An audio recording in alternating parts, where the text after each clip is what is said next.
Lewis dot diagrams made simple, part 3. Right, in this episode we're going to be looking at how to draw sulfur dioxide. I've also put down the 6 rules I've been talking about how to make the drawing of Lewis dot diagrams very simple. So starting with sulfur dioxide, remember the very first step is we look at a periodic table again, and I'm going to count the total number of valence electrons. So we go along the groups 1, 2, 3, 4, 5, 6. Both oxygen and sulfur are in group 6. So let's just close this back up again. So we've got, let me see, 6 valence electrons for sulfur and 2 oxygen atoms with 6 valence electrons each. That's 6 plus 2 times 6 gives us 18. 18 valence electrons. Okay, that was our first part of our rule, step 1. Second rule, place the atom with the most unpaired electrons in the centre. Okay, a bit of a problem here because both sulfur and oxygen have 6 electrons.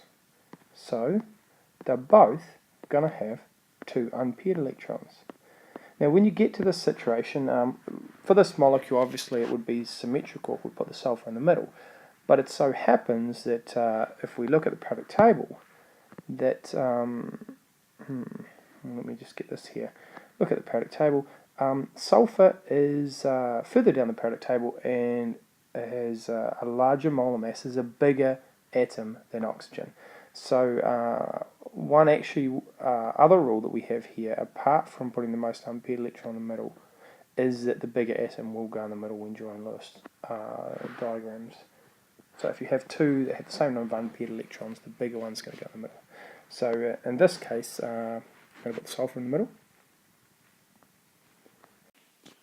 and the oxygen atoms, there we go, around the outside.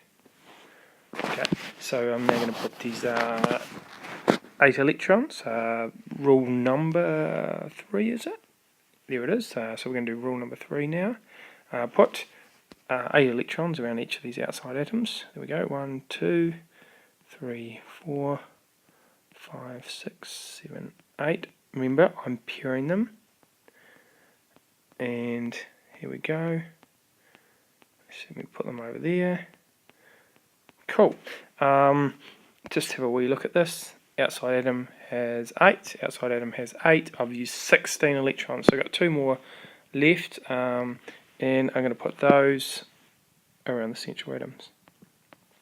Okay. Right, that's step 4. Step 5. Check that each atom has 8 electrons. Happy with oxygen, both got 8. Sulfur, 6, not happy. We remember what to do though, pretty simple. We're going to move a pair of electrons. It doesn't matter whether you move the left or right here. I'm just going to take these 2 on the right here, and I'm going to put them between the sulfur and the oxygen. So here in this case I now have given the sulfur 8 electrons adjacent to it, while the oxygen still has 8, or I've produced a double bond. Let me just redraw this again. So now we're going to have the sulfur in the middle, double bond.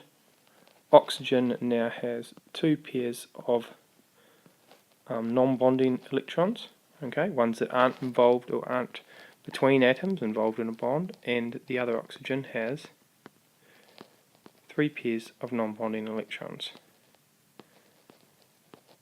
And there we go. Lewis structure for sulfur dioxide.